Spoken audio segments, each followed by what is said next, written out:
मुख्यमंत्री डॉक्टर मोहन यादव पर जमीन खरीद को लेकर लगाए गए कथित आरोपों के बाद प्रदेश में सियासी बयानबाजी तेज हो गई है। कांग्रेस के आरोपों पर अब बीजेपी सरकार की ओर से लगातार जवाब सामने आ रहे हैं। इसी कड़ी में उच्च शिक्षा मंत्री इंदर सिंह परमार ने कांग्रेस के दावों को सिरे से खारिज करते हुए कहा कि लगाए गए आरोपों में कोई तथ्य नहीं है। उन्होंने कहा कि मुख्यमंत्री और उनके परिवार से जुड़ी संपत्तियों की जानकारी पहले से सार्वजनिक है और सभी नियमों के तहत है। मंत्री ने विपक्ष पर राजनीतिक लाभ के लिए मुद्दे को तूल देने का आरोप लगाया। उन्होंने कहा कि कांग्रेस को आरोप लगाने से पहले तथ्यों की जांच करनी चाहिए, क्योंकि सरकार पारदर्शिता के साथ काम कर रही है। कांग्रेस हमारे मुख्यमंत्री पर निराधार आरोप लगा रही है। हमारे मुख्यमंत्री जी लंबे समय से जो उनका काम है, उनका कार्यक्षेत्र है, वो बहुत पारदर्शितापूर्ण रहा है और कभी भी राजनीतिक कार्यक्षेत्र को, प्रशासनिक कार्यक्षेत्र को और उनके काम को एक साथ कभी उन्होंने मिलाकर नहीं दिया है।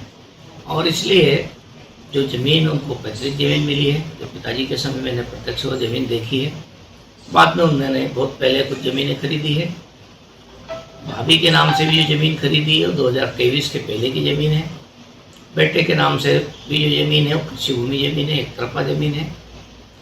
कुल मिलाकर के ये ज़मीन और जो सारे से उससे मुख्यमंत्री पद का कोई संबंध नहीं है। पहले से ही ज़मीन उनके पास जो जिसका कि क्योंकि कृषि भूमि है इसलिए बहुत कम कीमत की रही है।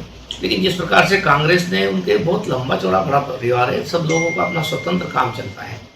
उनके सगे भाई भी बहुत लंबे समय से बड़े भाई अलग रहते हैं, उनके उनसे छोटे वाले यानी बड़े उनसे दूसरे नंबर के जो भाई है वो भी बहुत लंबे समय से उनका परिवार पूरा अलग सेटल्ड है और अपना अपना काम, अपना अपना व्यवसाय सब करते हैं। मुख्यमंत्री जी एक कंपनी में जो डायरेक्टर थे वो 2017 में त्यागपत्र दे दिया और उसमें जो इनका शेयर था वो भी उन्होंने अपने आप को उससे 26वें मार्च में स्वयं को अलग कर लिया है, शेयर वापस ले लिया है।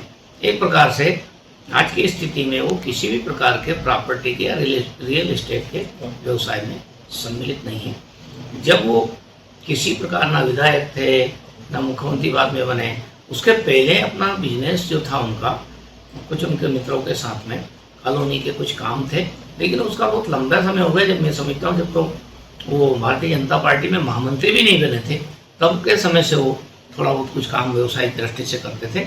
लेकिन आज की दृष्टि में उनके पास ऐसा कोई काम नहीं जिसको कह सकें कि मुख्यमंत्री के प्रभाव के कारण इस ज़मीन का भाव बढ़ा होगा, उस ज़मीन का भाव बढ़ा है।